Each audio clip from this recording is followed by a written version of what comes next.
में माहिर माने जाने वाले लालू यादव ही वो नेता थे जिन्होंने इंडिया गठबंधन से नीतीश को किनारे लगाया और राहुल को भविष्य का पीएम बताकर सबसे आगे कर दिया था।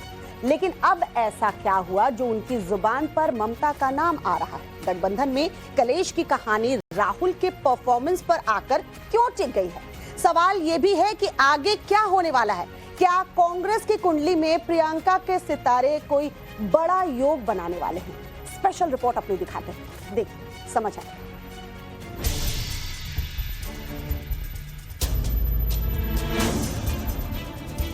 क्या अब टूटने वाला है इंडिया गठबंधन? गठबंधन में कैप्टन को लेकर मची कलह, लीडरशिप की लड़ाई खुलकर आई सामने। क्या कांग्रेस से छिन जाएगी गठबंधन की कमान? क्या गठबंधन में किनारे कर दिए जाएंगे राहुल गांधी? देश की सत्ता से मोदी को हटाने के लिए तकरीबन देश भर की 26 अलग अलग राजनीतिक पार्टियों से मिलकर बना Indian national developmental inclusive alliance यानी इंडिया गठबंधन आपसी लड़ाई में उलझता दिख रहा है। देखिए, ये बात तो हम पहले ही बोला था, कांग्रेस को समझना चाहिए कि कांग्रेस का लीडरशिप में इंडिया अलायंस फेल हो गया। देश में ठीक बीजेपी का विरुद्ध में जो लड़ाई है वो ठीक से नहीं हो रहा है, तो ममता दी को ले आएंगे लीडरशिप में, उसमें अच्छा ही होगा। ऐसा कोई बात नहीं है जो कोई प्राइम मिनिस्टर होगा, ऐसा कोई बात नहीं। लेकिन ये लड़ाई को एक लीडर चाहिए नेतृत्व देने के लिए। एंड ममता बनर्जी आज देश में जितना लीडर है, जो भी है, सबसे आगे नाम है ममता दी को लड़ाई के लिए। ये बात कोई डिनाई नहीं करना सकता है। उन्होंने जानता है कैसे राजनीतिक लड़ाई लड़ना जरूरत है। ये लड़ाई इस बात को लेकर हो रही है कि इंडिया गठबंधन का जो कैप्टन है यानी राहुल गांधी वो कमजोर है, उनमें वो सामर्थ्य नहीं जो इस लड़ाई के लिए जरूरी है। इंडिया गठबंधन के नेतृत्व में लोकसभा का चुनाव लड़ा गया, पूरा जोर लगा दिया गया, लेकिन इंडिया गठबंधन मोदी का मुकाबला नहीं कर पाया और तीसरी बार मोदी ने देश की सत्ता पर खुद को स्थापित कर एक तरह से इतिहास लिख दिया। मैं नरेंद्र दामोदर दास मोदी। कांग्रेस अपनी पूरी ताकत लगाने के बावजूद भी 100 का आंकड़ा पार नहीं कर पाई। हालांकि कांग्रेस ने जीत को बड़ी जीत बताने में कोई कसर नहीं छोड़ी और बीजेपी की 240 सीटों की जीत को छोटी जीत बताने के लिए सारे तकड़म लगा दिए। लेकिन लोकसभा के बाद जब विधानसभा चुनाव की परीक्षा आई तो कांग्रेस और कांग्रेस के नेतृत्व की सारी हवा निकल गई। 4 राज्यों में चुनाव हुए, हरियाणा, जम्मू कश्मीर, झारखंड और महाराष्ट्र। हरियाणा और महाराष्ट्र में तो बीजेपी की जीत के आगे कांग्रेस टिक ही नहीं पाई। वहीं जम्मू कश्मीर की जीत उमर अब्दुल्ला की जीत कहलाई तो झारखंड की जीत हेमंत सोरेन के हिस्से आई। हरियाणा में कांग्रेस को पूरी उम्मीद थी, लेकिन नतीजों को अपने पक्ष में नहीं कर पाई कांग्रेस। सारे समीकरण साथ थे, बावजूद इसके हर हार ने कांग्रेस को मंथन करने पर मजबूर कर दिया। महाराष्ट्र में तो महाविकास अघाड़ी पूरे कॉन्फिडेंस में थी, लेकिन वहां भी गठबंधन को मुंह की खानी पड़ी। इन नतीजों से एक बात निकल के आई कि राहुल गांधी और कांग्रेस में करिश्मा नहीं बचा। राहुल की लीडरशिप सवालों के घेरे में आ गई।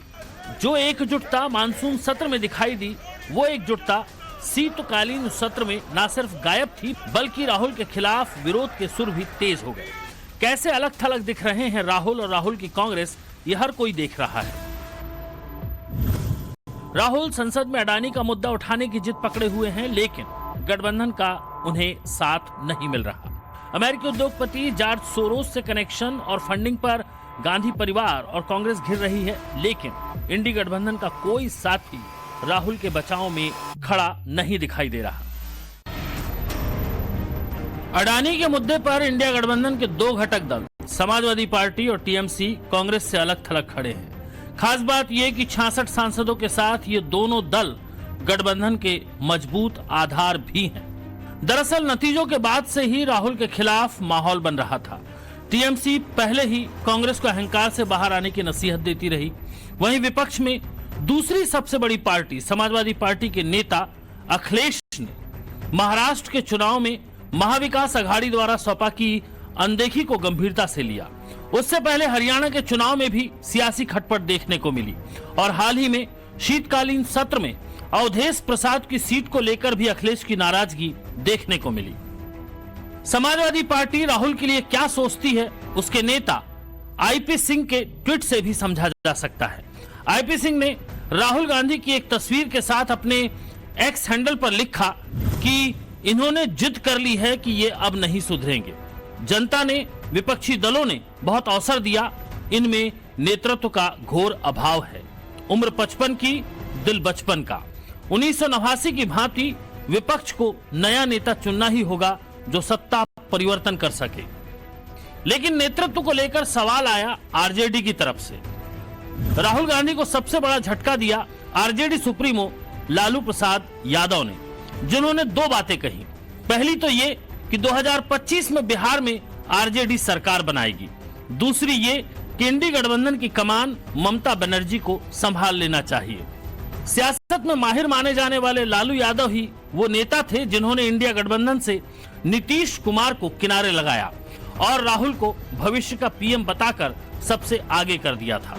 लेकिन अब उसी लालू ने ममता बनर्जी का नाम लेकर गठबंधन में आग लगा दी है। लालू प्रसाद यादव जी तो शुरू से मतलबी रहे, सोनिया गांधी के आंचल में पहले खेला रहा और अब लग रहा है तब दूसरे आंचल में जाएंगे। लेकिन कौन ममता बनर्जी है? वही ममता बनर्जी जो बंगाल को बांग्लादेश बना रही है। पहले वो रोहिंग्या मुसलमानों को चिन्हित करके बाहर करे, बांग्लादेशियों को बाहर करे। ममता बनर्जी का चेहरा मुस्लिम परस्त और देश विरोधी चेहरा। एक और बार इंडिया अलायंस में झगड़ा शुरू हो चुका है नेतृत्व को लेकर। हमने देखा है टीएमसी के नेता ने अभी कहा कि कांग्रेस पार्टी को एलओपी बदलकर टीएमसी के नेत्री को ममता बनर्जी को एलओपी बनाना चाहिए, जिस पर कांग्रेस की प्रतिक्रिया भी आई मणिकम टगोर की। समाजवादी पार्टी ने कांग्रेस का साथ नहीं दिया प्रोटेस्ट पर पार्लियामेंट में। हमने देखा है जेएमएम हो, उमर अब्दुल्ला हो, चाहे उद्धव सेना हो, चाहे लेफ्ट पार्टीज हो, सबने कांग्रेस के खिलाफ कुछ न कुछ कहा है। इंडी गठबंधन में राहुल की लीडरशिप के खिलाफ अरविंद केजरीवाल और शरद पवार भी लॉबिंग कर रहे हैं। दिल्ली में इन दोनों नेताओं की इस मुद्दे को लेकर बैठक भी होने की चर्चा थी। इंडिया गठबंधन की जब कोई बैठक होगी उसमें सारे दलों के नेता इकट्ठा होंगे और कोई चर्चा होती है तो आपकी जानकारी में आएगा। कोई बात उससे पहले करना मैं समझता हूं ठीक नहीं है। तो इसलिए जब उसकी बैठक होगी इंडिया गठबंधन की, ऐसा कोई मुद्दा सामने आएगा तब मैं आपको अपनी बात रखूंगा। अब सवाल है कि क्या वाकई राहुल गांधी खदेड़ दिए जाएंगे और क्या देश की सबसे पुरानी पार्टी अपने रहते ऐसा होने देगी? अगर नहीं तो कांग्रेस के पास विकल्प क्या है? राहुल गांधी से अलग कांग्रेस में एक चेहरा है जो बड़ी तेजी से चर्चित हो रहा है और वो है प्रियंका गांधी।